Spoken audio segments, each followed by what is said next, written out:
السلام عليكم ورحمة الله. أهلا بحضراتكم. طبعا مستغربين قعدتي على الأرض، لأن القعدة النهاردة قعدة بلدي لكل ست بيت، لكل أم. كلنا محتارين ودايخين الأيام دي على مصروف البيت، نقضيها منين، نجيبها منين، هي بايظة بايظة، نعمل إيه؟ إن شاء الله معايا خطوات ليا وليكم ولكل واحدة نفسها إن هي تدبر أمورها وتمشي أمورها وتوفر كمان. بإذن الله هنوفر مع بعض، وهقول لكم نعمل إيه مع بعض، وربنا ييسر لنا وييسر لكم إن شاء الله. دلوقتي إن شاء الله خطوات بسيطة كده بإذن الله. أنا دخلي مثلا دخلي مثلا 5000 جنيه. لازم أنسق أموري، ما سيبش الدنيا مطلوقة كده، ما سيبش بحر مش عارفة ألمه. لا، أنا مثلا إيجاري 2000 جنيه، فواتيري 1000 جنيه، يبقى مثلا فاضل معايا كده كام؟ 3000 جنيه. يبقى أكلي، أنا بقول مثلا يا جماعة، أنا بقول مثلا في ناس ربنا يكرمها ميزانيتها أكتر من كده، في ناس محدودة 5000، في أربعة. أنا بدي المثال الوسط اللي نقدر يعني إيه نقسم ونمشي أمورنا عليه. مثلا قلنا 2000، 1000، 1500 جنيه، يبقى أكل وشرب. ازاي هعمل 1500 جنيه؟ ازاي ده كده فاضل 2000؟ لا، ما احنا هنوفر 500 جنيه ان شاء الله، هندخل بهم جمعية. كمان هندخل جمعية، ايوه هندخل جمعية بإذن الله. مش هنسيب نفسنا كده، مش هنسيب نفسنا وقت الأزمات. عيل تعب، انا احتجت حاجة، ظروف طارئة لا قدر الله، مرض، اي حاجة، كلنا معرضين لكده، مش عيب، كلنا معرضين لكده. ما سيبش نفسي اروح استلف من حد. الحوجة وحشة يا جماعة، لازم نتصرف، لازم ندبر امورنا. طب هنعمل ايه؟ اول حاجه طبعا لازم نشوف، يعني مثلا الاكل والشرب ده اعمل فيه ايه. انا احاول اجيب حاجه الجمله، مثلا يعني مثلا كيلو المكرونه مثلا ب10 جنيه، هو في الجمله ب8 جنيه، ب7 ونص. طب انا اعمل ايه؟ لا، انا اروح اجيب كيس 5 كيلو على 7 ونص. هو صح 5 كيلو كتير؟ لا مش كتير، لما تيجي تضربيها وفرت فيها 15 جنيه. هنشوف العروض. ماشي تمام. اللحمه مثلا الغذائيه، مثلا البان، بص اقسم حاجتي، ما اروحش كده مطلوع. انا رايحه النهارده الغذائيه مثلا او السوبر ماركت، اعمل ايه؟ هجيب جبن وهجيب البان وهجيب لحوم وهجيب فراخ. ورقه وقلم قبل ما اطلع. هجيب مثلا ب 300 جنيه، مثلا فراخ ولحمه مثلا، او 400 جنيه. هجيب 200 جنيه البان وجبن ومش عارفه ايه تكفيني الاسبوع كله او 10 ايام. هجيب الملح، هجيب كل حاجه في ورقه وقلم، عشان لو خدت فلوس قلت انا بظروفها اما اروح اشوف انا هتصرفي مصروف الشهر كله وتقعدي جنبي هنا يا حزينه مش عارفه تعملي ايه ولا تدبري امورك ازاي.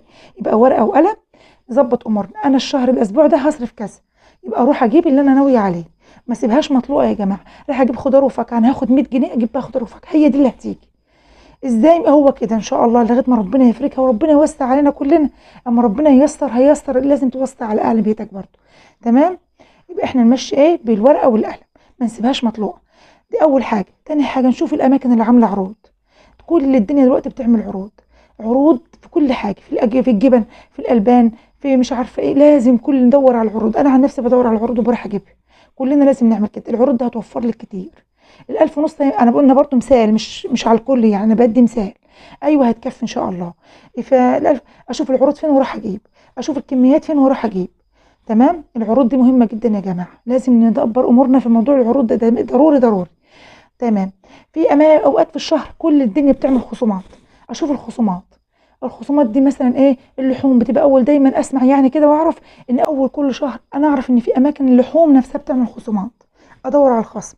انا ما ينفعش اروح اصرف اول اسبوع 1000 جنيه وهاجي تاني اسبوع اصرف 200 جنيه. لا، ما ينفعش يعني كده بوظت الدنيا. لازم كل الشهور كل الاسابيع تبقى شبه بعضها، عشان خاطر ما احسسش اولادي بالحرمان، ما احسسش ان الاسبوع اللي فات كان حلو النهارده الاسبوع ده ارديح يا جماعه ونمشي. لا، مش هينفع الكلام ده خالص. لازم ننسق نفسنا. الورقه والقلم دايما في ايدينا. نمشي امورنا، نمشي امورنا يا جماعه. طب انا هحوش هفرد لا، الامور مش هتفلت من ايدك. او ادخلي في جمعيه او جيبي حصاله، اي حاجه لازم تحطي فيها ال 500 جنيه دول ايا كان. لازم نوفر 500 جنيه كل شهر، وحسب دخلك. دخلك كويس ودخل جوزك كويس 10000، يبقى نوفرها 1000، ما يقلش عن كده. ما ينفعش نسيب نفسنا كده. تمام. ان شاء الله. يبقى اول حاجه نعملها ان احنا بالورقه والقلم، ما نروحش كده سايبين نفسنا في نجيب اللي احنا قدامنا وخلاص وزي ما تيجي. لا، ما ينفعش. نكتب بالورقه والقلم وناخد فلوس في ايدينا على قد اللي احنا كتبناه. دي اول حاجه. تاني حاجه نشوف العروض، نشوف ناس بتعمل عروض ايه، ونشوف الكميات. ما ينفعش يعني مثلا مسحوق، مثلا الكيس ب10 جنيه، لا 3 اكياس مثلا ب25 جنيه، ادي 5 جنيه ده مثلا يعني. مش كده. ندور كل حاجه العروض كده. تالت حاجه ندور على الخصومات. دايما في كل حاجه الخصومات، في لبس، الخصومات في اكل، في اوقات في الشهر بتعمل خصومات. دي تالت حاجة. رابع حاجة بقى يا جماعة اللي هو التنظيم. التنظيم بقى في اكلك، لازم تخشي المطبخ تطبخي. لو بتجيبي دليفري تحاولي تخشي تطبخي اللي هتعمليه دليفري. عايزه بيتزا، لا ده بحته عجينه والله العظيم انا بعملها جميله احسن من بره. اقول لك ايه، نص كيلو دي بيعمل لي 3 بيتزات. مع تبص تلاقي نفسك وفرت، مش مشتاقه لحاجه ولا نفسك في حاجه ولا عيالك محرومين من حاجه. ادخلي اطبخي من الاخر، ادخلي اطبخي اي اكله نفسك فيها ادخلي اعمليها. اعملي وجبات اقتصاديه. يبقى ده رابع حاجه، نعمل وجبات اقتصاديه، اكل يكفي يومين. يبقى نعمل ايه؟ نعمل مثلا اكله زي المحشي. المحشي دي بتكفي يومين. ايوه انا بكبر مثلا كميه المحشي، كان كرنب او اي حاجه.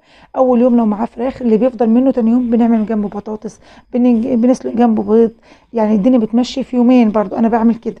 وستات البيوت كتير بيعملوا كده عشان يقدروا يمشوا امورهم في الظروف الصعبه اللي احنا فيها ديت. يبقى ايه، نجمع تاني كده الكلام. يبقى احنا نمشي، نشوف العروض، نكتب بالورقه والقلم دايما في ايدينا، نشوف الخصومات، ندخل المطبخ ونطبخ. نطبخ وجبات اقتصاديه، نطبخ وجبات تكفي اليومين، نحاول نمشي امورنا كده. وغير كده كل ده يا جماعه احنا بنحاول عشان ما نحتاجش لحد. الحوجه وحشه، ربنا ما يحوجني ولا يحوجكم يا رب.